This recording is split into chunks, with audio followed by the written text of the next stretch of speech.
Back guys, welcome back. स्वागत है आपका एक नए वीडियो में जुगाड़ से। ठीक है, तो जैसे कि अपनी जुगाड़ सीरीज चल रही थी, ठीक है, उस जुगाड़ सीरीज में आगे बढ़ते हुए आज हम पढ़ेंगे फॉरेंसिक साइंस में क्या medico legal aspects of wounds कि जो ये सारे घाव हमने ऊपर पढ़े हैं पिछले वीडियो में। ठीक है, अगर वो वीडियो आपने देखा तो ज़रूर देख लेना, इसके नीचे डिस्क्रिप्शन में उसका लिंक डाल दूँगा। ठीक है, उसके जो है अब उनके मेडिको लीगल एक्सपर्ट्स क्या होते हैं कि जो सारे वुंड्स होते हैं जितने टाइप के, काफ़ी सारे टाइप्स के हमने वुंड्स की बात की थी। ठीक है, तो उनका जो मेडिकल और फॉरेंसिक है, उनका जो कॉम्बिनेशन बनता है उसको बोलते हैं मेडिको लीगल। ठीक है, तो उसके एस्पेक्ट्स क्या होते हैं। ठीक है, चलो देखते हैं। तो जो एग्जामिनेशन ऑफ वुंड्स होता है वो कोर्ट्स को किस वे में हेल्प करता है। ठीक है, वो बताता है, क्या बताता है कि जो इंजरी थी हमारी वो एक्सीडेंटल थी, सुसाइडल थी या होमिसाइडल थी। एक्सीडेंटल मतलब हो सकता है कि जितनी सारी चोटें आई जो प्लेंटिफ या डिफेंडेंट जो किसी भी विक्टिम के उस पे बॉडी पे थी, ठीक है, तो वो एक्सीडेंटली आई थी या उसने कोई सुसाइडल एक्शन लिया था उसकी वजह से था, या कोई होमिसाइडल इंजरी है। ठीक है, कि किसी ने मारने के उद्देश्य से उस पर कोई चोट पहुंचाई थी। ठीक है, सेकंड चीज़ क्या बताता है कि whether the injury was simple, ग्रेवियस और फैटल। जो नेचर ऑफ वुंड है वो ये भी हमको बताता है कि जो इंजरी थी, ठीक है, वो कौन से टाइप की थी। Either it was a simple injury or it is a grievous hurt, ठीक है, और फैटल इंजरी। ठीक है, अगर डिफरेंसेस की बात करें तो जो सिंपल इंजरीज होती हैं, ठीक है, एक खरोंच लग गया या कुछ भी हो गया, तो इनमें कोई ऐसा कुछ जो हमारी बीएनएस है उसमें ऐसा कुछ इनके लिए कन्विक्शन का प्रोविज़न नहीं है कि बहुत ज़्यादा सज़ा होती। ठीक है, लेकिन जो ग्रीवियस हर्ट है इसमें इंसान कन्विक्ट हो सकता है, और फैटल जितनी भी इंजरीज होती हैं उनमें कन्विक्शन हो सकता है। ठीक है, थर्ड अगर हम अपने पॉइंट की बात करें तो थर्ड पॉइंट क्या हमारा कि injury was inflicted during the life और डेथ। ये चीज़ें हमें कब पता चलती है, जब हमारा पीएम यानी कि पोस्टमार्टम होता है, तो पता चलता है कि जो लाइफ जो इंजरी थी वो जो अकर हुई वो पोस्टमार्टम के प्रोसेस के दौरान हुई, मतलब आफ्टर पीएम हुई,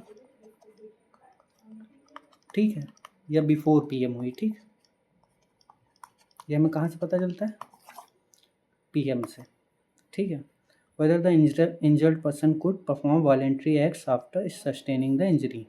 ये भी हमें पता लगता है कि जो इंसान है, क्योंकि जो हमारा लॉ बात करता है वो सिर्फ इस बात पे नहीं काम करता है कि आपने क्या एक्शन नहीं किया, आप इस चीज़ के भी लायबल हैं कि आपने ओमिशन क्या किया। ओमिशन मीन्स कि आपको जो ज़रूरी काम करना था वो आपने नहीं किया। अगर कोई व्यक्ति डूब रहा था आपकी वजह से पानी में गिरा, ठीक है, चल मान लिया हमने आपने उसको पानी में नहीं ढकेला, लेकिन आप उसको बचा भी तो सकते थे। अगर आपने उसको बचाया नहीं फिर भी आप क्या होंगे, लायबल होंगे। ठीक है, अब आ जाओ नेचर ऑफ इंजरी की बात करें तो मीनिंग की बात देख लेते हैं, बुक इस लैंग्वेज लिखी हुई है। ठीक है, nature of injury refers to the severity and legal character of the injury sustained by a person. ठीक है, चलो आगे बढ़ते हैं। क्लासिफिकेशन की बात करें, इंजरी कितने टाइप की होती है, ठीक है, तो 3 टाइप होते हैं। कितने type, 3 types. Number 1 simple, number 2 grievous, number 3 fatal. चलिए एक एक करके इन सारे टाइप्स को देखते हैं। तो सबसे पहला टाइप हमारा क्या है, सिंपल इंजरी, यानी कि साधारण चोट, and injury which neither endangers in life or causes permanently disability. कोई भी ऐसी इंजरी जो कि न जीवन को थ्रेट करती है, आपकी लाइफ को थ्रेटन करती है, या फिर परमानेंटली डिसेबिलिटी नहीं कॉज करती है, तो वो कैसी कहलाती है हमारी इंजरी, सिंपल इंजरी होती है। ठीक है, एग्जांपल्स देख लेते हैं।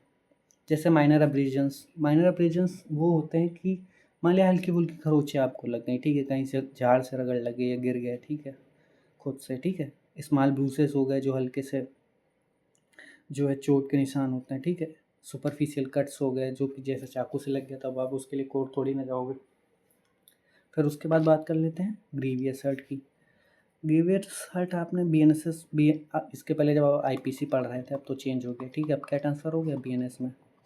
आईपीसी का जो सेक्शन 320 था ये हमें किसके बारे में बताता था, ग्रीवियस हर्ट के बारे में। ठीक है, हर्ट और ग्रीवियस हर्ट में अंतर होता था। हर्ट 2 टाइप का होता था, एक सिंपल, दूसरा क्या होता था, ग्रीवियस। ग्रीवियस हर्ट की अगर आपको ध्यान हो तो 7 कंडीशंस दी गई होती थी कि कौन सा हर्ट जो है ग्रीवियस हर्ट की कैटेगरी में आएगा। तो ठीक है, तो under the BNS 2023 grievous hurt include क्या, emasculation, permanent loss of sight, permanent loss of hearing, loss of limb or joint, या permanent impairment of a limb or joint, या फिर permanent disfigurement of head or face, fracture of dislocation or bone or tooth, या any injury engaging life causing severe bodily pain or prescribed period. ठीक है, तो अगर इन जो ये सारे जो हमारे टाइप्स दिए हुए हैं जो इंक्लूड करते हैं ग्रीवियस हर्ट को, हिंदी में बात कर लेते हैं। तो इमैस्कुलेशन मतलब होता है निर्बलता, यानी कि आप उसको डिसलोकेट कर दो, चल फिर ना पाए या कोई काम नहीं कर पा रहा है उसकी वजह से। ठीक है, परमानेंट लॉस ऑफ साइट मतलब कि किस आपकी जो उसकी जो साइट है, उसका जो विजन है, उसका परमानेंट लॉस हो गया। ठीक है, उसके बाद जो परमानेंट लॉस ऑफ हियरिंग की मतलब वो सुन नहीं सकता है। ठीक है, फिर आ जाओ loss of limb or joint, मतलब कि आपके जो जितने भी जोड़ हैं उनका जो है उनका लॉस हो जाए। ठीक है, वो अब काम करना बंद कर चुके हैं। ठीक है, permanent empire of a limb और ठीक है, उसके बाद आ जाओ फ्रैक्चर और dislocation of bone and tooth. जो आपका बोन या टूथ है उसका क्या हो जाए, फ्रैक्चर हो जाए या डिसलोकेशन हो जाए, मतलब कि वो टूट जाए। ठीक है, या डिसलोकेट हो गया एक जगह से दूसरी जगह। ठीक है, permanent disfigurement of head or face, यानी कि हेड और उसका जो फेस है उसको क्या हो जाए, विकृत कर देता है, वो विरूपण हो जाए उसका, कि मान लो नाक वाक तोड़ दी उसकी या प्रीवियस कट दे दिए। ठीक है, एंड इंजरी एंडेंजरिंग लाइफ और कॉजिंग सीवियर बॉडीली पेन। ठीक है, कोई ऐसी इंजरी जो उसकी लाइफ को जो है थ्रेटन कर रही है। ठीक है, लाइफ को जो थ्रेटन कर रही है या फिर सीवियर बॉडी पेन उसको दे रही है, तो ऐसी भी इंजरी क्या कहलाएगी, ग्रीवियस हर्ट कहलाएगी। ठीक है, थर्ड टाइप अपना देख लेते हैं जल्दी से, क्या होता है, डेंजरस इंजरी या फिर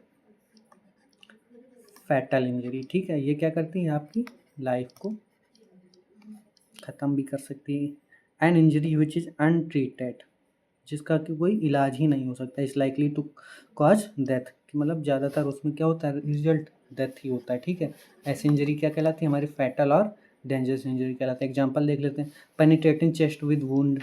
ठीक है, कि आपकी छाती में किसी ने खंजर उतार दिया, चाकू मार दिया, पेट में किसी ने पंक्चर कर दिया। ठीक है, सीवियर हेड इंजरीज होती है, मतलब हेड में रॉड मार दिया, गोली मार दी। ठीक है, मेजर आर्टरीज, जितनी भी आर्टरीज होती हैं उनमें अगर कोई इंजरीज होती है तो वो भी किस कैटेगरी में आती है, फैटल इंजरी के केस में आती है। ठीक है, चलिए अब आ जाओ फैटल इंजरी, अगली जो घातक चोट होती है। ठीक है, an injury is sufficient in the ordinary cause और नेचर टू कॉज डेथ, कोई भी ऐसी इंजरी जिसका कि एक प्रोमिनेंट कॉज सिर्फ क्या होता है, डेथ होता है। ठीक है, ऐसी इंजरी हमारी क्या कहलाती है, फैटल कहलाती है। ठीक है, आ जाओ कैसे, गन शॉट जितने भी हो गए, रप्चर ऑफ हार्ट हो गया। ठीक है, बाई किसी भी वेपन से हो सकता है, रप्चर ऑफ हार्ट गन से हो सकता है, नाइफ से हो सकता है। ठीक है, फिर आ जाओ deep stab wound of chest. ठीक है, ये तीनों क्या हो गए, हमारी फैटल इंजरी के एग्जांपल्स हो गए।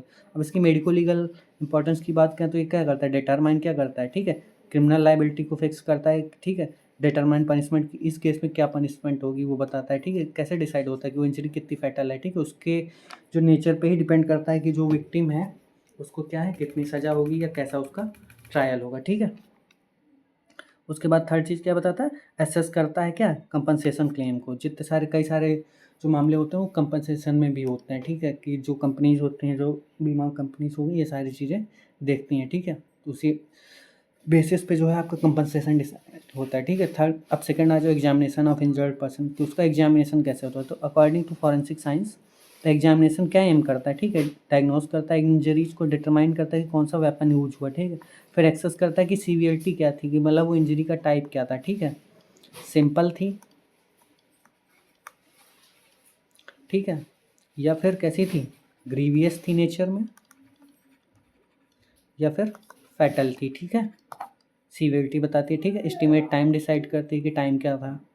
ठीक है, प्रिपेयर करती है क्या, मेडिको लीगल MLR, जिसको क्या बोलते हैं, मेडिको लीगल रिपोर्ट बोलते हैं, क्योंकि डेथ नहीं हुई, जो डेथ के बाद रिपोर्ट बनती है उसको क्या बोलते हैं, PM रिपोर्ट। ठीक है, PMR, दोनों टर्म्स रट लीजिए एकदम, MLR और PMR। ठीक है, प्रोसीजर क्या होता है, तो सबसे पहले क्या होता है, आइडेंटिफिकेशन होता है। क्या रिकॉर्ड होता है इसमें, नाम, एज, जेंडर, एड्रेस और आइडेंटिफिकेशन मार्क। ठीक है, उसके बाद पेशेंट की हिस्ट्री भी चेक की जाती है कि टाइम ऑफ अकरेंस क्या था, प्लेस ऑफ अकरेंस क्या था, एलिज्ड वेपन क्या, कौन सा वेपन यूज हुआ था। ठीक है, सर्कमस्टांशियल इंजरी तो नहीं थी, हो सकता है कि सर्कमस्टांशियल ही ऐसी बनी कि वो इंजरी होनी ही थी। ठीक है, उसको अवॉइड ही नहीं किया जा सकता था। फिर आ जाओ फिजिकल एग्जामिनेशन क्या होता है, तो क्या क्या ऑब्जर्वेशन होता है इसमें कि जर्नल कंडीशन क्या थी उसकी, ठीक है, कॉन्शियसनेस थी कि नहीं थी, पल्सेस कैसी क्या बता रही थी, और बीपी कैसा था, ब्लड प्रेशर क्या था उस टाइम पर, ठीक है। फिर आ जाओ एग्जामिनेशन ऑफ इंजरी, तो इसमें क्या क्या रिकॉर्ड होता है कि टाइप ऑफ इंजरी क्या थी, नंबर ऑफ कट्स हो गए, ठीक है, पोजीशन ऑफ कट्स हो गए, साइज क्या था उन कट्स का या इंजरीज का, ठीक है, शेप कैसा था, ये सारी चीज़ें हमें क्या इस्टेब्लिश करने में मदद करती है, ये सारी चीज़ें कोरोबोरेट करते हैं हमारे जो विटनेसेस होते हैं, विटनेस कोरोबोरेशन में हेल्प करते हैं, ठीक है। फिर डेप्थ क्या थी कट की, ठीक है। अब आ जाओ डॉक्यूमेंटेशन, ठीक है, सबसे इम्पोर्टेंट है क्योंकि सबसे इम्पोर्टेंट पार्ट हमारा यही आता है कि डॉक्यूमेंटेशन प्रॉपर हुआ है कि नहीं।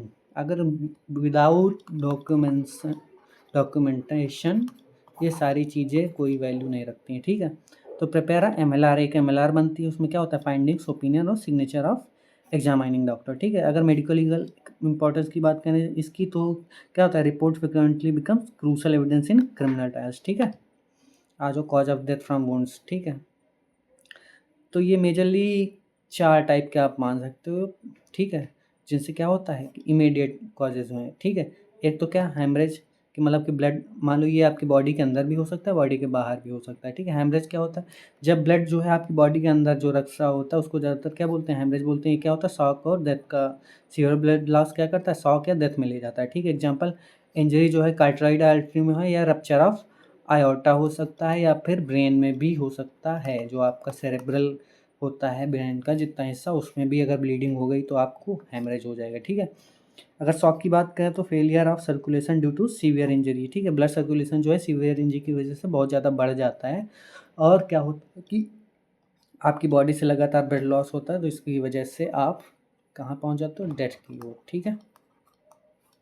फिर आ जाओ इंजरी टू वाइटल ऑर्गन्स, ठीक है, वाइटल ऑर्गन्स की जितनी सारी इंजरीज होती हैं उनके बारे में हम देख लेते हैं। तो एग्जाम्पल्स क्या हैं, ब्रेन, हार्ट और लंग्स, ये तीनों हमारे क्या कहलाते हैं, वाइटल ऑर्गन्स कहलाते हैं, ठीक है।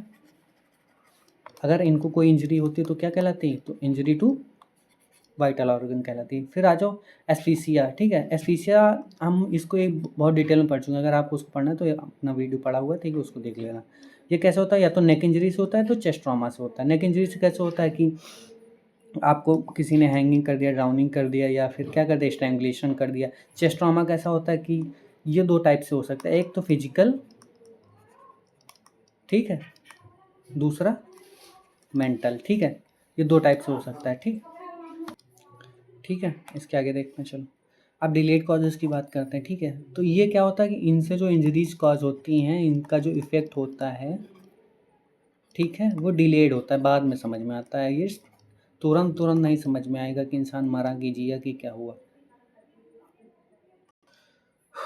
तो सबसे पहले डिलेड कॉज क्या है हमारा, इन्फेक्शन। इन्फेक्शन का एग्जांपल देख लेते हैं, 2 होते हैं, एक तो स्पेक्मिया, दूसरा टेटनस, ठीक है। ये तो बहुत ही कॉमन है, कहीं भी हो सकता है, ठीक है। फिर आ जाए एम्बोलिज्म, इसके क्या होते हैं, फैट एम्बोलिज्म या पल्मोनरी एम्बोलिज्म, ठीक है। थर्ड पॉइंट की बात कर लेते हैं, ऑर्गन फेलियर, ठीक है। ये क्या होता है, जब कोई सीवियर ट्रॉमा किसी को होता है, ठीक है, अगर वो ट्रॉमा, ठीक है, वो सस्टेन नहीं कर पाया, तो ट्रॉमा किस चीज़ में लीड करता है, या तो आपको क्या हो जाएगा, कोमा हो जाएगा, पैरालिसिस हो सकता है, ठीक है। ये सारी चीज़ें कहाँ लीड करती हैं, एक दोनों ही चीज़ें कहाँ लीड करती हैं, ऑर्गन फेलियर की ओर, और ऑर्गन फेलियर होने के बाद क्या होता है, डेथ ही होती है, ठीक। अगर इसके मेडिको लीगल इंपॉर्टेंस की बात करें तो ये क्या करता है, डिटरमाइन करता है डेथ को, कि जो क्रिमिनल रिस्पॉन्सिबिलिटी है वो किसकी थी, और नेचर ऑफ ऑफेंस क्या था, ठीक है। कनेक्शन इस्टेब्लिश करता है इंजरी और डेथ के बीच में, ठीक है। अब आ जाओ पावर ऑफ वायलेशन की बात करें तो, ठीक है, स्वैच्छिक क्रिया करने की क्षमता क्या होती है, ठीक है। तो भैया आ जाओ जल्दी से देख लेते हैं। Power of volition refers to the ability of a person to consciously think. ये क्या बात करता है कि ability of a person to consciously think, कि मतलब वो अपने कॉन्शियसनेस में है कि नहीं, वो समझ पा रहा है कि वो क्या सोच रहा है, डिसाइड कर पा रहा है और परफॉर्म कर पा रहा है वॉलेंट्री, मतलब कि स्वैच्छिक जितने भी सारी क्रियाएँ हैं वो खुद से सस्टेन कर पा रहा है कि नहीं अपनी लाइफ को, ठीक है। अगर लाइफ को सस्टेन कर पा रहा है, फिर अगर वो कोई इंजरी करता है तो वो क्या कहलाती है, पावर ऑफ वॉल्यूशन कहलाती है, ठीक। इंपॉर्टेंस क्या है कि अ पर्सन में रिमेन कैपेबल ऑफ प्रपोजफुल, यानी कि पर्पजफुल एक्शन जो हैं जितने सारे, even after receiving serious injuries, ठीक है। एग्जाम्पल की बात कर लेते हैं, ठीक है। तो क्या कर सकता है, वॉक सम डिस्टेंस, अगर वो कुछ दूरी चल सकता है, स्पीक कर सकता है, कॉल फॉर हेल्प कर सकता है, राइट अ नोट कर सकता है, या फिर अगर डाइंग डिक्लेरेशन बता सकता है, या क्या कर सकता है, ऑपरेट कर सकता है एक मशीन या व्हीकल को, तो क्या माना जाएगा कि उसके पास पावर ऑफ वायलेशन थी, वो क्या था, वॉलंटरी एक्शन कर सकता था, ठीक है। फैक्टर क्या करते हैं इसको अफेक्ट करने वाले, कि साइट ऑफ इंजरी क्या थी, सीवियरिटी क्या थी, और ब्लड लॉस कितना हुआ था, ठीक है। स्टेट ऑफ कॉन्शियसनेस थी या नहीं थी, टाइम जो था वो क्या था, इंजरी से पहले कितना था, ठीक है। फॉरेंसिक सिग्निफिकेंस की बात कर लेते हैं, तो क्या बताता है कि ये कोरोबोरेट करता है कि और इवेलुएट करता है क्या, कि विटनेस के स्टेटमेंट्स को, ठीक है, डाइंग डिक्लेरेशन को इवेल्यूट करता है कि उसकी जो वैल्यू है वो क्या रहेगी, ठीक है। अगर वो वॉलंटरी जो है एक्शन करने के उसमें था, तो इसका मतलब वो क्या था, मेंटली स्टेबल था। अगर मेंटली स्टेबल था तो उसका डाइंग डिक्लेरेशन वो क्या होगा, लीगली माना जाएगा, ठीक है। एलिस सीक्वेंस ऑफ इवेंट, जो इवेंट का जो सीक्वेंस जो दोनों पार्टी बता रहे हैं उनका सीक्वेंस सही है या गलत है, ये इस्टेब्लिश करने में मदद करता है, ठीक है। आज जो acts after receiving fatal injury, ठीक है, एक घातक चोट के बाद कौन कौन से कार्य हो सकते हैं, ठीक है। तो according to forensic science, fatal injury does not always cause instant death, ठीक है। कोई भी फैटल इंजरी इंस्टेंट डेथ हो सकता है और नहीं भी हो सकता है, ये ज़रूरी नहीं कि इंस्टेंट डेथ हो ही जाए किसी भी फैटल इंजरी के बाद, it may lead to death or occur to death after some time, ठीक है। तो a person may survive for minutes, hours or occasionally days after receiving a fatal injury, क्योंकि जैसे हमारा एक हाइपोथेसिस होती है कि अगर किसी को गोली लगी, समथिंग है वह गन शॉट, तो मर ही जाएगा, ऐसा नहीं है। सर्वाइवल के चांसेस लगभग 50% से भी ज़्यादा होते हैं अगर वो गन शॉट किसी भी ऑर्गन को पंक्चर नहीं कर रहा है, ठीक है। तो ये क्या होता है, पॉसिबली क्या एक्ट कर सकता है इंसान, ठीक है, लोकोमोशन कर सकता है, कि मतलब कि वॉक कर सकता है, रन कर सकता है, और अपनी पोजीशन को चेंज कर सकता है, कम्युनिकेट कर सकता है, सीख क्या कर सकता है, कम्युनिकेशन सीख कर सकता है, कि वो बोल सकता है, क्राई फॉर हेल्प, आइडेंटिफाई कर सकता है सिचुएशन को। तभी तो पुराने ज़माने में क्या बोलते थे, 302 का जो मुकदमा होता है वो सरल होता है बजाय 307 के, ठीक है। फिर आज जो कॉम्प्लेक्स एक्शंस की बात करें अगर, तो ये क्या होते हैं, कि वो डॉक्यूमेंट साइन कर सकता है, मैसेजेस राइट कर सकता है, और टैंक डिक्लेरेशन एक दे सकता है, ठीक है। एग्जाम्पल्स की बात कर लेते हैं, तो हेड इंजरीज, ठीक है, इसके बाद भी आदमी क्या हो सकता है, कॉन्शियस रह सकता है कुछ टाइम के लिए, कुछ वॉलंटरी एक्ट्स भी परफॉर्म कर सकता है, ठीक है। Brief survival may occur depending upon the extent of damage, ठीक है। मेडिको लीगल इंपॉर्टेंस की बात करें तो रिलायबिलिटी ऑफ स्टेटमेंट, ठीक है, और क्या, पॉसिबिलिटी ऑफ डाइंग डिक्लेरेशन और रिकन्स्ट्रक्शन ऑफ इवेंट्स, ठीक है। अब आ जाओ डिफरेंसेस की बात कर लेते हैं, तो जो एस्टोमार्टम वुंड होता है और जो पोस्टमार्टम वुंड होते हैं, इनके बारे में डिफरेंसेस को देख लेते हैं, ठीक है। तो ब्लीडिंग कब कब हो सकती है, ठीक है, तो इसमें ब्लीडिंग वो होती है, प्रेजेंट होती है, और इसमें ब्लीडिंग बहुत कम या नहीं के बराबर होती है, क्योंकि पोस्टमार्टम के बाद बॉडी फिर से वैसे ही सिल दी जाती है, ठीक। क्लॉट फॉर्मेशन प्रेजेंट होता है, इसमें नहीं होता है। टिश्यू रिएक्शन इसमें प्रेजेंट होता है, इसमें एब्सेंट होता है। इन्फ्लेमेशन इसमें प्रेजेंट होता है, इसमें एब्सेंट होता है। स्वेलिंग इसमें प्रेजेंट होती है, इसमें एब्सेंट होती है। वाइटल रिस्पॉन्स इसमें प्रेजेंट होता है, इसमें ऑब्वियस सी बात है एब्सेंट ही होगा, क्योंकि अगर वाइटल रिस्पॉन्स है तो फिर इंसान मरा का है, वो तो जिंदा है ना। माइक्रोस्कोपिक चेंजेस जो होते हैं इसमें एविडेंटली होते हैं, इसमें नॉन एविडेंटली होते हैं, ठीक है। इसमें हीलिंग प्रोसेस पॉसिबल होता है और इसमें क्या होता है, इम्पॉसिबल होता है। आ जाओ भैया दोनों वुंड्स को देख लेते हैं। एस्टोमार्टम वुंड्स क्या होते हैं, एक्टिव ब्लीडिंग, क्लॉटेड ब्लड और इन्फ्लेमेटरी रिएक्शन और साइन ऑफ हीलिंग होता है इसमें, ठीक है। पोस्टमार्टम वुंड की बात करें तो मिनिमम ब्लीडिंग होती है, ना तो टिश्यू का कोई रिएक्शन होता है, ना इन्फ्लेमेशन होता है और ना ही कोई हीलिंग प्रोसेस होता है। चलिए भैया एमएलआर देख लेते हैं, मेडिको लीगल इंपॉर्टेंस की बात कर लेते हैं। तो कॉज ऑफ डेथ बताता है, माइनर ऑफ डेथ बताता है और कंसीलमेंट ऑफ क्राइम बताता है, कि जो क्राइम हुआ उस कैसे हुआ, उसकी नेचर क्या थी, सारी चीज़ें बताता है, ठीक है।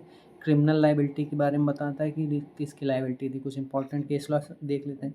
विश्वा Singh versus state of Punjab, state of UP versus Krishna Gopal और Ram Narayan Singh versus state of Punjab, तीनों ही केस देख लेना, ठीक है। क्योंकि आज मेरी तबीयत ख़राब है भैया, अभी एक वीडियो और आपके लिए बनाना।